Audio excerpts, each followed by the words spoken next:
नमस्कार, India news देख रहे हैं आप और मैं हूं आपके साथ पुनीता सिंह। बुलेटिन की शुरुआत, और इस बुलेटिन में हम बात करेंगे जैश ए मोहम्मद आतंकी संगठन की, जो अब नई प्लानिंग आतंकी खेल को बढ़ावा देने के लिए कर रहा है। दरअसल भारतीय सुरक्षा बलों ने ऑपरेशन सिंदूर के तहत पाकिस्तान स्थित आतंकी संगठनों के ठिकानों को ध्वस्त कर उनकी कमर तोड़ दी थी। पर अब जैश ए मोहम्मद जैसी आतंकी संस्थाएं महिला की एक खास ब्रिगेड तैयार कर रहे हैं, जिन्हें धर्म के नाम पर बरगलाकर दहशतगर्दी के लिए इस्तेमाल करेगा। रिपोर्ट्स के मुताबिक जैश ए मोहम्मद ने महिलाओं का एक विशेष ब्रिगेड बना लिया है, जिसका नाम है जमाते उल मुमिनात, और ये ब्रिगेड जैश ए मोहम्मद के महिला विंग के रूप में काम करेगा। और इसका उद्देश्य महिलाओं को ब्रेन वॉश कर संगठन के नेटवर्क में शामिल करना है। मई 2025 में भारत ने ऑपरेशन सिंदूर के तहत पाकिस्तान और पाकिस्तान अधिकृत कश्मीर यानी कि पीओके में कई आतंकी ठिकानों पर सटीक हमले किए थे। इनमें जैश ए मोहम्मद का मुख्यालय मरकज सुभान अल्लाह भी शामिल था, जहां जैश ए मोहम्मद प्रमुख मसूद अजहर के भाई यूसुफ अजहर और परिवार के कई सदस्य मारे गए थे। इस ऑपरेशन ने जैश ए मोहम्मद की सैन्य क्षमता को गहरा आघात पहुंचाया, जिसके बाद अब आतंकी संगठन ने अपनी रणनीति में बदलाव शुरू कर दिया है। एजेंसियों के अनुसार इसी बौखलाहट में जैश ए मोहम्मद अब महिलाओं को ढाल के रूप में इस्तेमाल करने की साजिश रच रहा है, जो पहले से ही आईएसआईएस, हमास और एलटीटी जैसी संस्थाओं की रणनीति का हिस्सा रही है। सूत्रों के मुताबिक इसका मकसद महिलाओं को ब्रेन वॉश करके उन्हें अपने नेटवर्क में शामिल करना है। मुख्य रूप से यह संगठन साइकोलॉजिकल वॉरफेयर पर केंद्रित है। साथ ही संगठन ग्राउंड लेवल पर भर्ती का काम भी कर रहा है। कुल मिलाकर एक अलग हथकंडा अपनाता हुआ इस वक्त जैश ए मोहम्मद नजर आ रहा है। और मकसद क्या? मकसद ये कि महिलाओं के सहारे आतंकी गतिविधियों को बढ़ावा देना है। देखिए, जैश ए मोहम्मद आतंकी संगठन जिसकी नजर हमेशा से कश्मीर पर रही है, और कश्मीर में जिस तरीके से आतंकी घटनाएं बढ़ी है, उसमें से अधिकतर जैश ए मोहम्मद के आतंकी इसमें शामिल बताए जाते हैं। लेकिन ऑपरेशन सिंदूर के जरिए जो आघात पहुंचाई गई है भारत की तरफ से, अब कहीं ना कहीं इसके बाद जैश ए मोहम्मद की ओर से महिला ब्रिगेड को तैयार करने की कोशिश। लेकिन आखिर क्या मकसद इसका, ये हम आपको ग्राफिक्स के जरिए समझाने की कोशिश करते हैं। देखिए, जैश ए मोहम्मद की हम बात कर रहे हैं, तो जैश ए मोहम्मद की एक नई साजिश जो दुनिया के सामने आई है, जिसका खुलासा हुआ है, जिसमें ये बात सामने आई है कि महिला ब्रिगेड बनाने में इस वक्त जैश ए मोहम्मद जुटा हुआ है। इसके साथ ही जमात उल मुमिनात नाम इसका दिया गया है, यानी कि जिस विंग का नाम होगा जैश ए मुमिनात, और इसमें महिलाएं शामिल होंगी। धर्म के नाम पर बरगलाकर दहशतगर्दी के लिए महिलाओं को उकसाया जाएगा। टारगेट पर पढ़ी लिखी शहरी मुस्लिम महिलाएं इसमें शामिल होंगी। इसके अलावा सोशल मीडिया और मदरसा नेटवर्क का भी इसमें इस्तेमाल होगा, यानी कि पूरी रणनीति तैयार की गई है कि कैसे महिलाओं को इसमें शामिल किया जाए। महिलाओं की भूमिका भर्ती, फंड जुटाना और संदेश देना होगा, संदेश का खुलासा करना भी होगा। धार्मिक सुधार और पवित्रता के नाम पर भड़काने की भी कोशिश की जाएगी। इसके अलावा ब्रिगेड के लिए भर्ती 8 अक्टूबर को पाक के बहावलपुर में शुरू भी हो चुकी है। आतंकियों की महिला ब्रिगेड की जिम्मेदारी मसूद अजहर की बहन सदिया अजहर को दी गई है। जैश ए मोहम्मद की नई साजिश का यह खुलासा दुनिया के सामने आया है, जिससे साफ पता चल रहा है किस तरीके से जैश ए मोहम्मद इस वक्त जो है वो बौखलाहट इसको कह सकते हैं, क्योंकि भारत ने जिस तरीके से मुंह तोड़ जवाब दिया जैश ए मोहम्मद को, आतंकी ठिकानों को तहस नहस किया गया। और आपको बता दें कि ऑपरेशन सिंदूर में जैश ए मोहम्मद से जो जुड़ा, यानी कि जो इसका सरगना है मसूद अजहर, उसके परिवार के कई लोगों की जान चली गई। इसके बाद एक नई रणनीति इस वक्त बनाता हुआ जैश ए मोहम्मद नजर आ रहा है, मसूद अजहर बनाता हुआ नजर आ रहा है। हमारे साथ मेहमान जुड़ चुके हैं, कर्नल टीपी त्यागी, रक्षा विशेषज्ञ, और प्रोफेसर मनोज कुमार, विदेश मामलों के जानकार भी जुड़ चुके हैं। सर, आप दोनों का इस चर्चा में बहुत स्वागत। सबसे पहले कर्नल टीपी त्यागी सर, मैं आपके पास आऊंगी। क्या समझ रहे हैं जैश ए मोहम्मद के इस कदम को? क्योंकि देखिए, जिस तरीके से अब महिलाओं को तैयार किया जा रहा है, कि एक अलग हथकंडा अपनाया जा रहा है आतंकी गतिविधियों को बढ़ावा देने के लिए, क्या मकसद, क्या उद्देश्य हो सकता है इसका? देखिए, जब आप किसी को मारते हैं तो उसे रोने से नहीं रोक सकते। जब ऑपरेशन सिंदूर में अटैक हुआ था, तो सबसे ज्यादा आतंकी अड्डा जो तबाह हुआ था वो था बहावलपुर का जैश ए मोहम्मद का, जी। यानी कि मसूद अजहर का। उसके परिवार के 14 लोग मारे गए थे, जिसमें वो सादिया भी शामिल थी, जिसका जिक्र आप अभी कर रही थी। उससे डर के इन्होंने अपने कैंप अब बहावलपुर से हटा के खैबर पख्तूनख्वा अफगानिस्तान के बॉर्डर के ऊपर स्थापित करने का प्लान बनाया है। इनके ज्यादातर जो कमांडर थे वो कमांडर मारे गए हैं।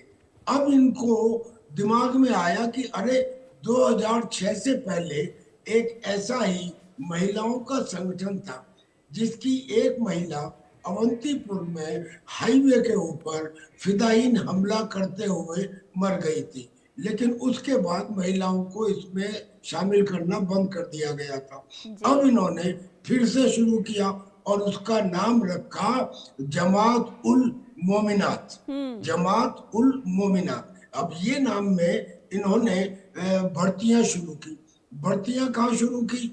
जो इनके बचे कुचे कमांडर हैं उनकी बीवियों की, उनकी बेटियों की, उनकी बहनों की, और उसके अलावा गरीब लड़कियों की। एम इनका ये है कि हम इन्हें धर्म के नाम के ऊपर और लोगों को उकसाने में इस्तेमाल करें और इनको पैसा इकट्ठा करने में इस्तेमाल करें। तो उनको हो सकता है कि ये कहने लगे कि साहब हम तो महिला सुधार के लिए काम कर रहे हैं, हम तो महिला कल्याण के लिए काम कर रहे हैं, या महिला शिक्षा के लिए काम कर रहे हैं। और बताया भी ये जाएगा कि आप जुड़ रही हैं, आप बताइए कि देखो कुरान के अंदर तो अगर तुम्हारा पड़ोसी भूखा है तो जी। तुम्हारा खाना खाना हराम है। ये तो बताने के लिए। और जब वो भर्ती हो जाएंगी तब उन्हें ये बताया जाएगा कि देखो अल्लाह के अलावा और कुछ नहीं है, हमारे अलावा जो दूसरा है वो काफिर है, और काफिर का गला काटना और उसे तड़पा के मारना और उसकी बच्चों को और उसकी औरतों को और उसकी संपत्ति को माले गनीमत समझ के इस्तेमाल करना, ये भर्ती होने के बाद बताया जाएगा। और एम क्या होगा? बची हुई स्ट्रेंथ को पूरा करना, पैसा इकट्ठा करना और जिहाद के लिए तैयार करना। और यहाँ तक इनका प्लान है कि ये हिंदुस्तान में भी इस काम को तमिलनाडु से प्रारंभ करना चाहते हैं, वहां की लड़कियों को भी इसमें शामिल करना चाहते हैं। जी। आधे दर्जन से ज्यादा शहरों में इन्होंने लड़कियों की भर्ती शुरू कर दी है। जी। कुल मिला के जो जैसे मोहम्मद के मसूद अजहर का ये प्लान है, ये उसके डर की गवाही देता है। जब आदमी औरत को आगे करने लगे तो समझ लो कि वो घबरा चुका है, वो डर चुका है। बुरके में रहने वाली नाजनीनों को अब ये कह रहे हैं कि आप ये और आप अपने हाथ में बारूद लीजिए, ये उनके डर का प्रतीक है। इसलिए इसलिए खरबूजे को देख के खरबूजा रंग बदलता है। जो स्थिति आज जैश ए मोहम्मद की है वही स्थिति लश्कर तैयबा की भी है, और वही स्थिति हिजबुल मुजाहिदीन की है और अन्य आतंकी संगठनों की है। इन्होंने हिंदुस्तान के अंदर एक जमाना था जब जी। इनकी घुसपैठ को हम बर्दाश्त कर लेते थे, लेकिन अगले पिछले कुछ वर्षों से जब से इनके ऊपर नकेल कसी है, और खास तौर पे ऑपरेशन सिंदूर में, उसके बाद में अब ये यूं डरे हुए हैं, मान भी लेते कि ऑपरेशन सिंदूर हुआ, अब ये यूं डरे हुए हैं क्योंकि हमारे chief of the army staff ने ये कह दिया है कि ईश्वर की कृपा से वो दिन नजदीक आने वाला है जब ऑपरेशन सिंदूर का पार्ट 2 चलाया जाएगा। अब पार्ट 2 में ये समझ चुके हैं कि जब हिंदुस्तान बाकायदा नूर खान और सरगोदा एयरबेस तक पहुंच सकता है, पाकिस्तान के न्यूक्लियर ठिकानों तक पहुंच सकता है, आतंकी अड्डों तक पहुंच सकता है, लिहाजा हम कहीं भी सेफ नहीं है। तो ये सब अपने पुराने कैंपों को छोड़ के दूसरी जगह जा रहे, अपनी नीति बदल रहे हैं, अपनी मरी हुई संख्या में थोड़ी जान डालने के लिए औरतों को उसमें शामिल कर रहे हैं, और औरतों को बहला फुसलाकर फिर वही फिदायीन बनाने का प्रयत्न कर रहे हैं ताकि कुछ कर सकें। लेकिन डर इस कदर व्याप्त है कि ये पाकिस्तान के मेन लैंड को छोड़कर अफगानिस्तान की सीमा में खैबर पख्तूनख्वा में जाके अपने कैंपों को दोबारा स्थापित कर रहे हैं। ठीक है, ठीक है sir. Professor Manoj Kumar sir, मैं आपके पास आऊंगी।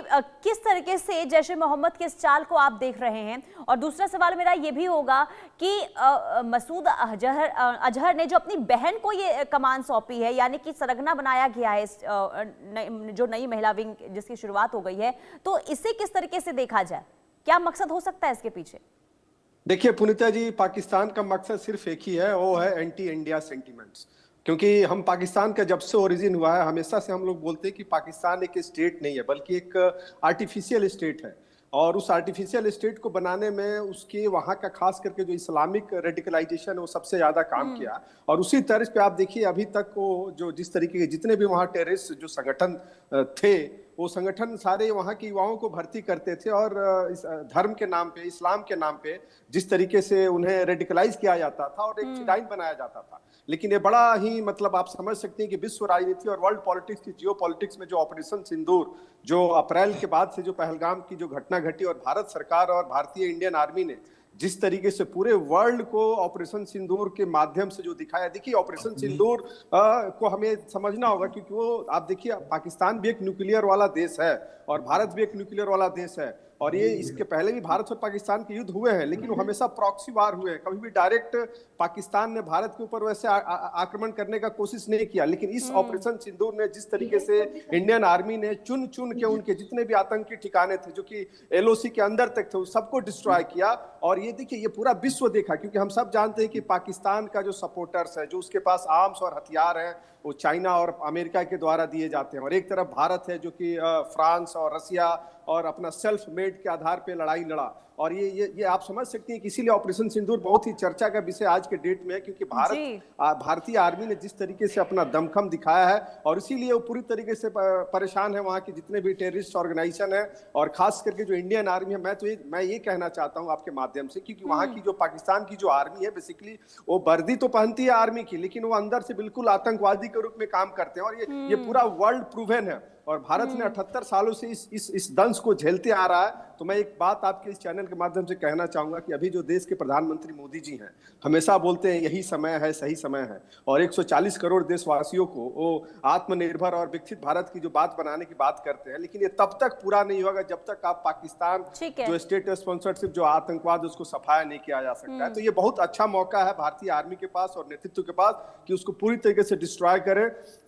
और उसी कड़ी में ये जो महिला ब्रिगेड जो ये लोग बनाने का जो प्रयास किया जा रहा है, क्योंकि देखिए अभी आईएमएफ ने और अमेरिका ने जो इनको बेल पैकेज दिया और उन्होंने जितने भी आतंकवादी थे उन सबको 1-1 करोड़ रुपया देने की घोषणा की है। और आप इसी से अंदाजा लगा सकते हैं कि वहां के आर्मी और खास करके जो मसूद अजहर जो जैश ए मोहम्मद का चीफ है, उसके घर से लगभग 14 लोग मारे गए और उन 14 लोगों को के जनाजे में वहां की आर्मी शामिल हो रही है। तो ये पूरा प्रूवन है कि वहां का टेररिस्ट और आर्मी दोनों एक है, इसे हम अलग करके नहीं देख सकते हैं। और उसी सॉफ्ट पूरी दुनिया के सामने एक बार फिर तब भी आया था जब ऑपरेशन सिंदूर के दौरान शोक मनाने चले जाते हैं और सबने देखा था कि किस तरीके से जो आपने बताया कि आर्मी कहने के लिए है, लेकिन किस तरीके से आतंकियों का साथ देते हैं, आतंकियों को बढ़ावा देते हैं, ये सबको पता है। लेकिन कर्नल टीपी त्यागी सर, महिला ब्रिगेड जिसकी तैयारी अब हो रही है जैश ए मोहम्मद की तरफ से, इसे किस तरीके से आप देख रहे हैं? भारत के लिहाज से अगर हम इसे समझें तो क्या भारत के लिए बहुत बड़ा खतरा बन सकती है क्या यह महिला ब्रिगेड?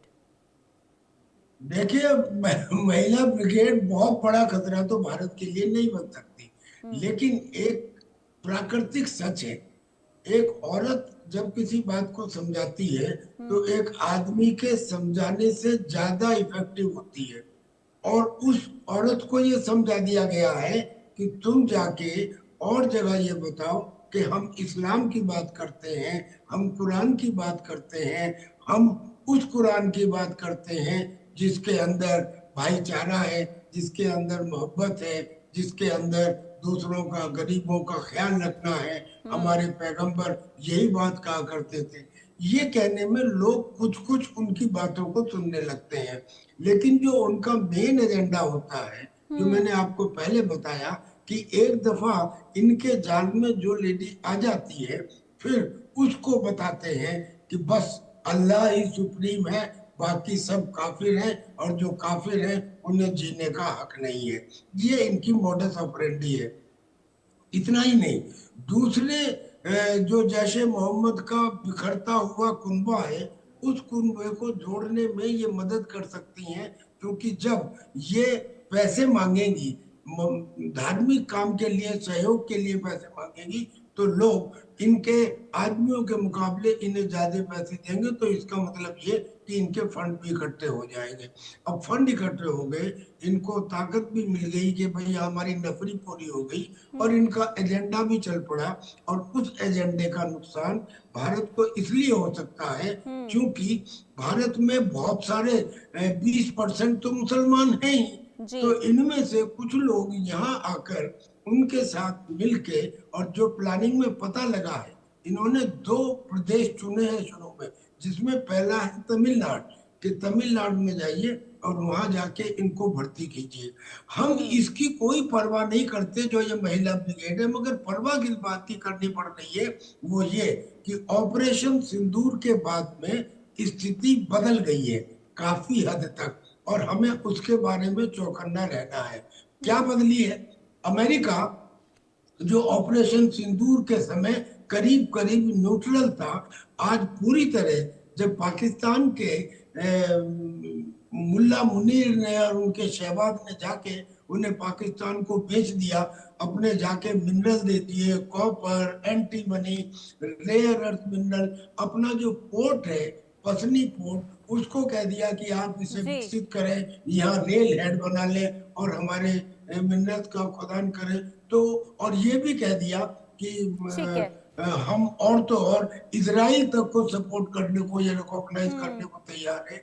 ऐसे में अमेरिका का पूरा जो ध्यान था, अब वो आशीर्वाद का हाथ पाकिस्तान के साथ है और हिंदुस्तान के खिलाफ है। एक तो ये बड़ा चेंज आया है। बिल्कुल, ये बहुत बड़ा चेंज आया है, और कहीं ना कहीं इससे देखिए, समझे, अमेरिका किस तरीके से लगातार अपनी रणनीति में बदलाव कर रहा है, ये भी बहुत बड़ा सवाल है।